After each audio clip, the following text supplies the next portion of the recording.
Navy films of Task Force 58 under Vice Admiral Mark A. Mitcher as it proceeds through heavy seas on its way toward the Tokyo area. Objective is to tie down the Japanese Air Force so that it can't intercept the large force of transports, landing craft, and supply ships heading northward for landings on Iwo Jima.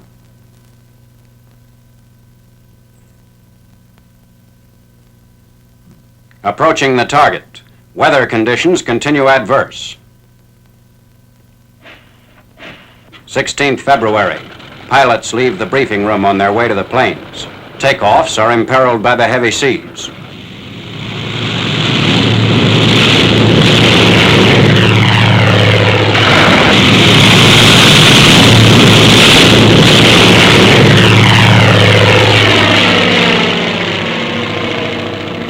"1,500 planes take part in the attack. Heavy storm clouds blanket the Tokyo area. Mount Fujiyama. One of our planes strafes a ship in the harbor.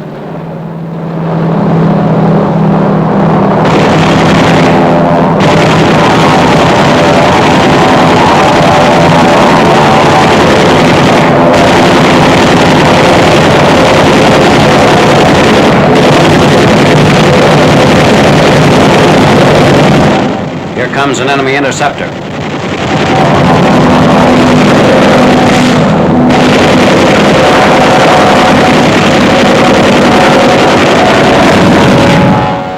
Japanese aircraft factories are struck heavily.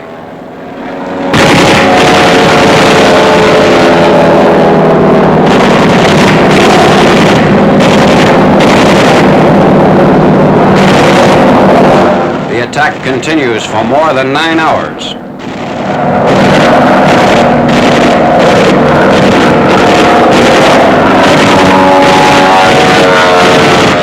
The next day, it's followed up with another attack lasting more than 8 hours.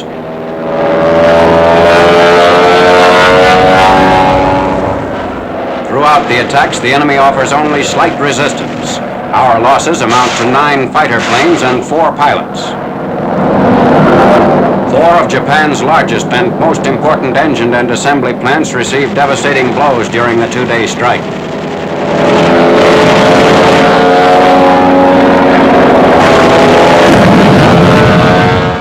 Strafing planes caught on the airfields. About 2,000 are found on the ground. Altogether, 659 enemy planes are destroyed in the air and on the ground.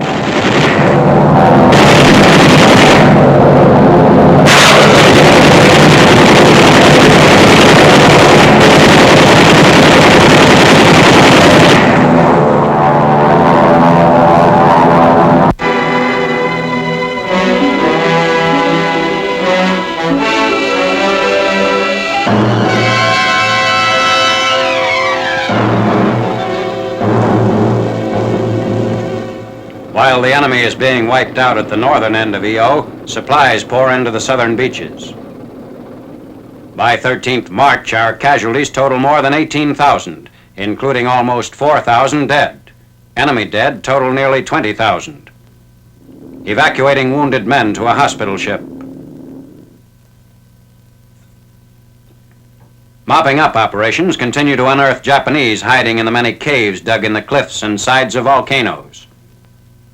2 Japs were killed in front of this cave trying to fight their way out. The remaining 3 are taken prisoner after hiding 10 days. They appear weak from lack of water. After stripping and searching them, military police march them to the stockade for questioning.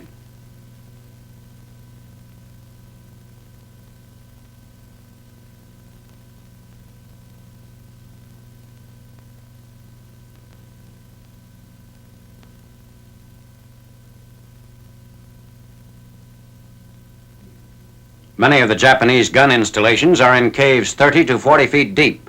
The small exposed part blends so well with the surroundings that they can't be discovered until they open fire. Even then, the heaviest bombs, including 12,000-pound AP, frequently have no effect. Many of the emplacements are so situated that they could not be hit from the sea or the air. Infantry had to wipe them out.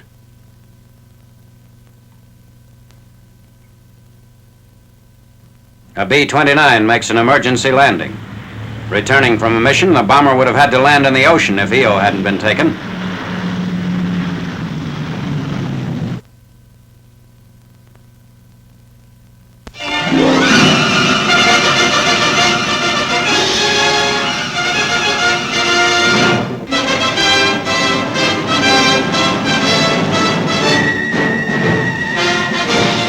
Infantry and tank units of Company I, 503rd Paratroop Regiment mop up on Corregidor. Jap sniper and machine gun pockets in the hills near Breakwater Point are destroyed by our troops moving against strong enemy resistance.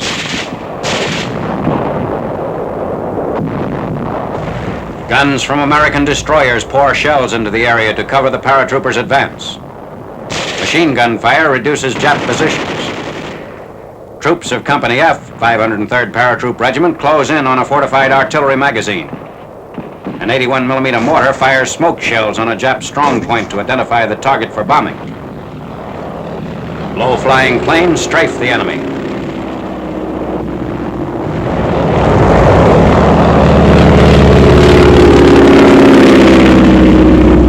A blown-up powder magazine destroyed by the Japs to halt our advance. Companies A and B of the 1st Battalion on a patrol mission were trapped and wiped out in the explosion. A knocked-out U.S. tank and a dead American soldier.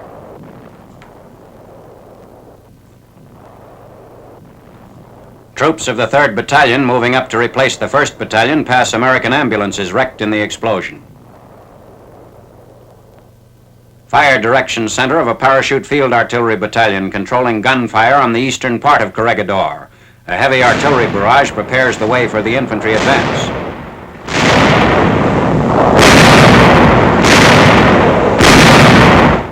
Patrols move along the beach at Rock Point, cleaning out enemy pockets in caves and cliffs. Japanese suicide boats found along the shoreline of Corregidor. Each boat had a one-man crew and carried a 300-pound charge of dynamite. Several of our ships were rammed and sunk by the boats. PT boats cross Manila Bay to Corregidor, bringing General Douglas MacArthur to the island for flag-raising ceremonies.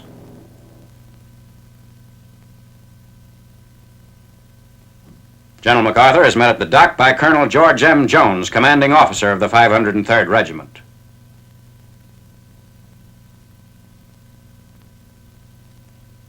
Inspecting the large coastal defense guns at Wheeler Battery overlooking the entrance to Manila Bay.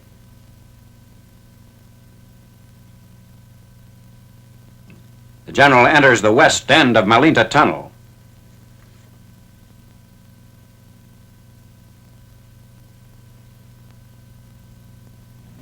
General MacArthur arrives at the site of the flag-raising ceremony near the ruins of the officers' quarters. During the ceremony, General MacArthur cited the 503rd Regimental Combat Team for brilliant action on Corregidor and presented Colonel Jones with a Distinguished Service Cross. The American flag is raised on Corregidor for the first time since 22nd March 1942. In his speech, General MacArthur called the recapture of Corregidor one of the most brilliant exploits in all military history and enjoined the troops to hoist the colors and let no enemy ever haul them down.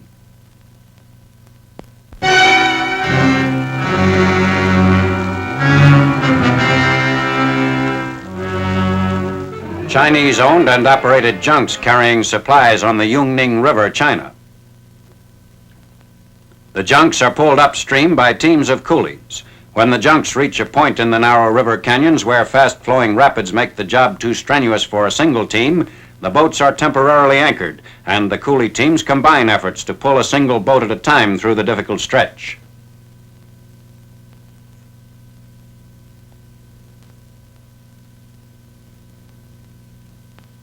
The coolies chant a song similar to that of the Volga boatmen to help them pull in unison.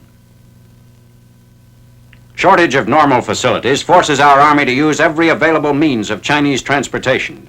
These coolie carts are used to bring empty gasoline drums from the airfield to various alcohol factories.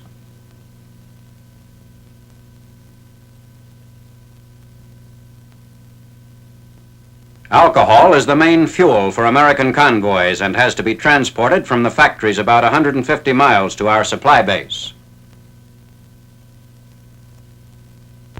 Filled drums in the storehouse. The drums are reshipped by means of mule-cart trains.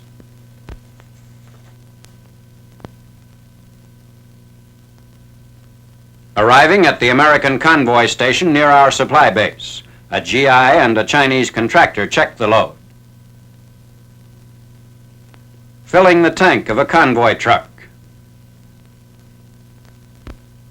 A convoy on the way to the alcohol factories waits to be ferried across the Luo River.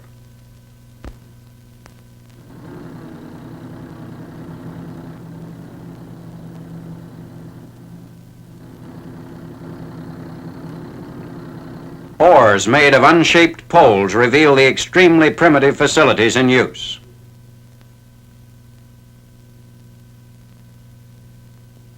Reaching the other side of the river, observers report this to be the sort of transportation our armies will encounter as they penetrate the interior of China.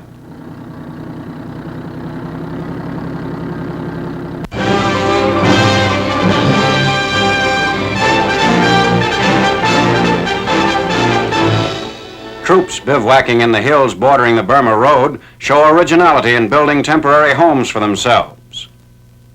These crude but comfortable shelters are known as bashas. Some bashas are simply tents made of canvas or parachute silk coverings. Others are more elaborately constructed, even to having indoor fireplaces with hollow bamboo smokestacks. The wooden frames of the shelters are made of timber chopped in the nearby woods. The bashas are usually covered with canvas mantas, which were originally used for wrapping pack mule cargo. A few are large enough to accommodate 4 men.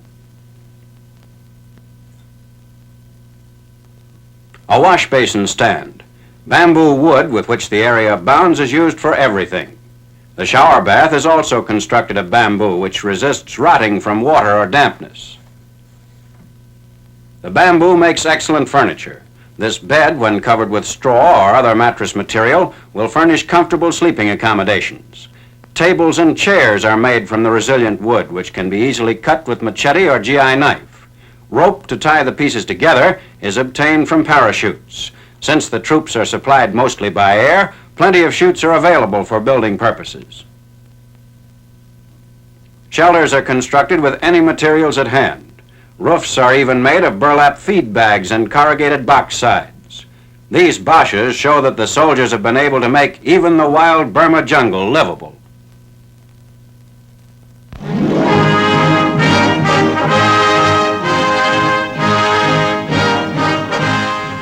The T-26 heavy tank. It is characterized by a sloping V-shaped front and a very low silhouette. Because of its similarity to some German tanks, troops are cautioned to familiarize themselves thoroughly with the T-26's characteristic turret and body outlines.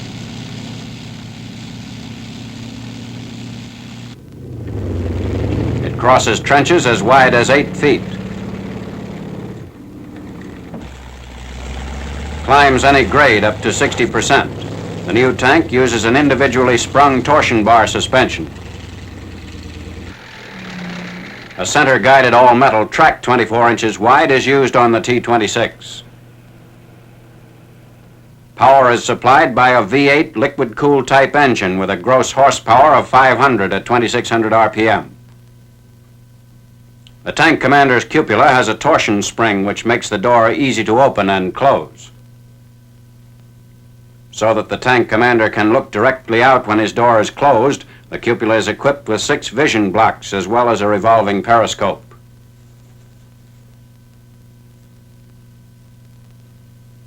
The E3 model mounts the 90mm gun M3. Additional modifications will embody even more powerful weapons. The muzzle brake and especially a new hydrospring mechanism reduce recoil to a minimum. There's space for storing 60 rounds of ammunition. 10 ready rounds are on the turret walls. On the First Army front, a newly arrived T-26E3 is inspected by General Hodges and his staff officers. Increasing numbers of these tanks are seeing extensive action in the Rhine offensives.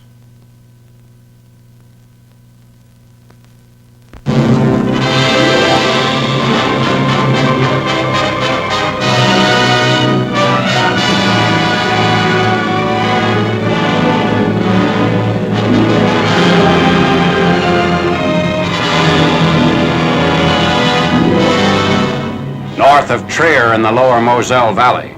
Units of General Patton's Third Army battle their way through the Eifel Hills, straightening a line running 35 miles up to the fallen enemy base of Prüm.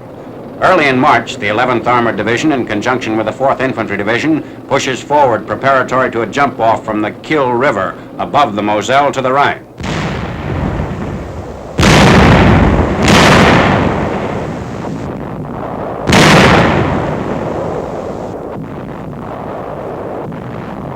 German positions in the hills above Trier are brought under fire. This offensive, which began late in February when armor and infantry crossed the Moselle and began clearing out the Moselle-Saar Triangle, is to result in the collapse of last enemy territory west of the Rhine.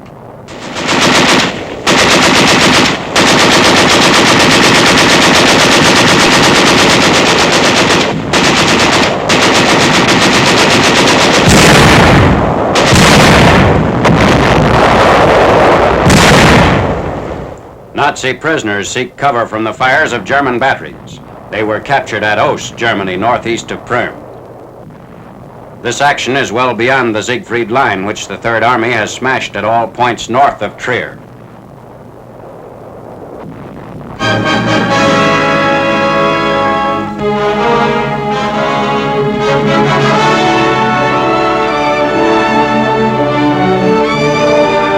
The drive to Cologne.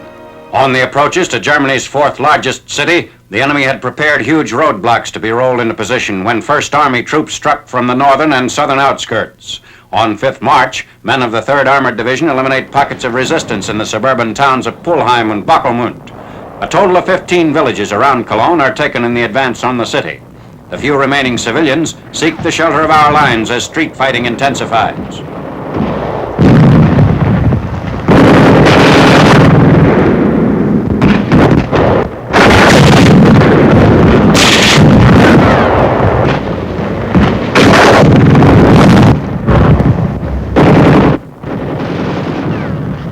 The troops under Major General Maurice Rose quickly batter down the spotty opposition to their penetration of the Cologne city limits. Augmenting the two First Army units which had crossed the Ruhr at Düren, the Third Army spearheaded the drive due east, reaching the Rhine downstream from Cologne before turning south for this rush toward the city.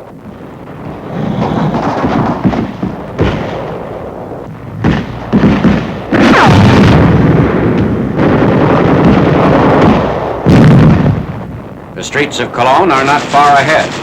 Tanks and infantry press forward on the road leading directly into the heart of the besieged metropolis.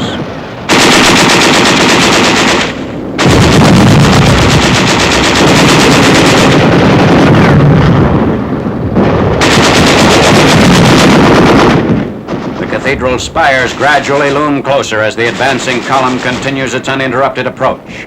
There is some machine gun fire and occasional shells, but little concerted resistance.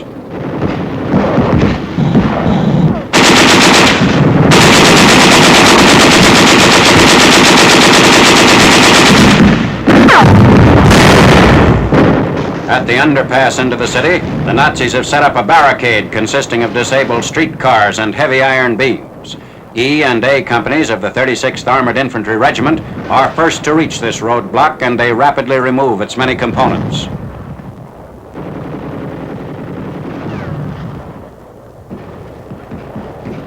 A tank dozer is utilized to pull out the streetcars blocking the underpass.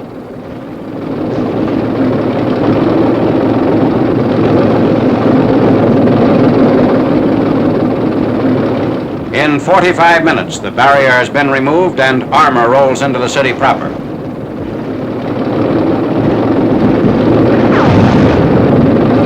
The Germans are holding out in various strong points and bomb-shattered buildings. Most of the opposition comes from regular troops. Our units report no house-to-house resistance by the Volkssturm.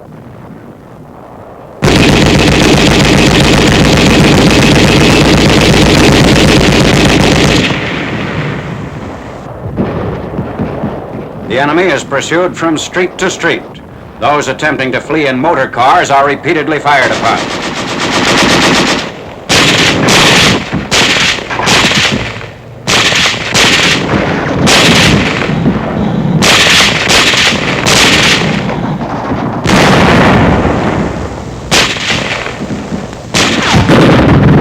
Snipers are routed from their positions.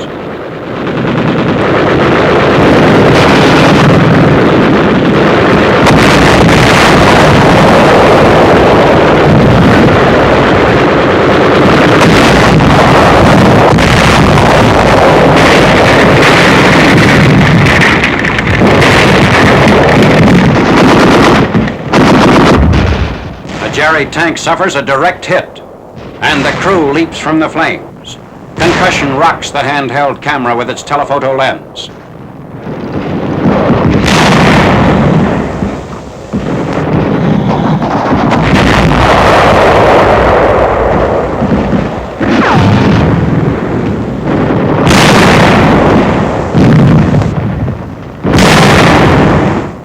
Nearby, the shell of the cathedral is still standing, almost intact except for holes in the roof. The edifice received no direct bomb hits in approximately 25 all-out raids on Cologne. Inside, the 700-year-old cathedral is bare, its religious relics having been removed to places of safety. 15 miles south of Cologne, the First Army captures Bonn. The enemy barely had time to blow up the span across the Rhine. 2 Nazi engineers were trapped on the bridge after placing the charge. Even as the 1st Division takes Bonn, the 9th Division, which has been fighting at its side through 2 years of far-flung campaigning, smashes into Bad Godesberg. This city, 12 miles south of Bonn, is captured on the morning of 8th March. The normal population was 23,000.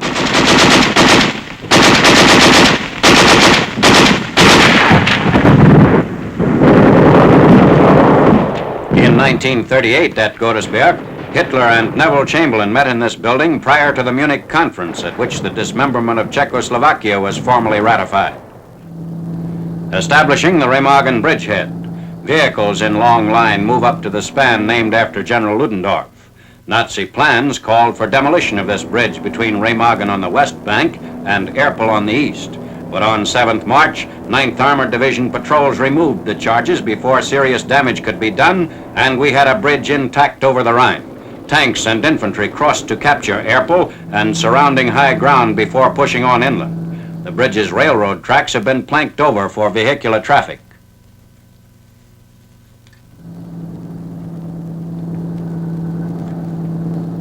Our ACAC opposes persistent enemy attempts to dive bomb the Ludendorff Bridge.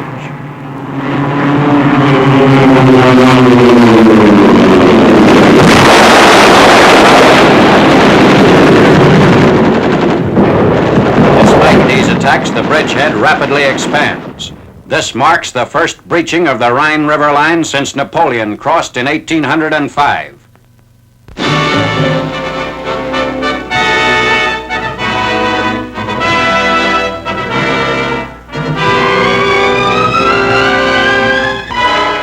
"50 miles north of the Remagen bridgehead, air and ground assaults mark the 9th Army's drive to the Rhine opposite Dusseldorf.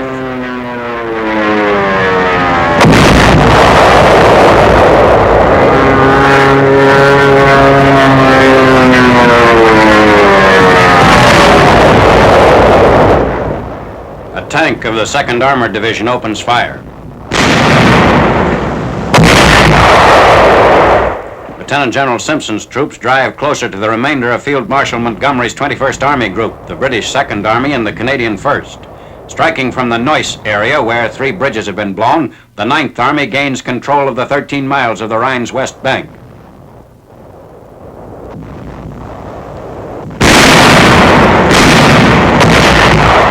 Firing on enemy barges in the Rhine before Dusseldorf. In the meantime, the 35th Infantry Division, after taking the town of Geltern, Germany, moves forward to make contact with British units advancing down from the north. Men of the 35th meet Tommies of a Welsh division.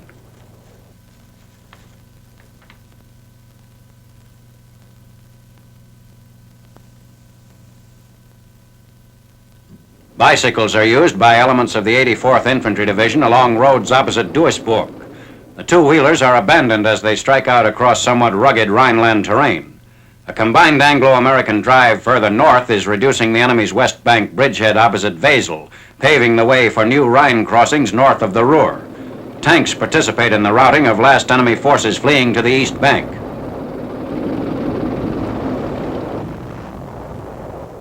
The battle for the town of Gay-Nen, due west of Duisburg.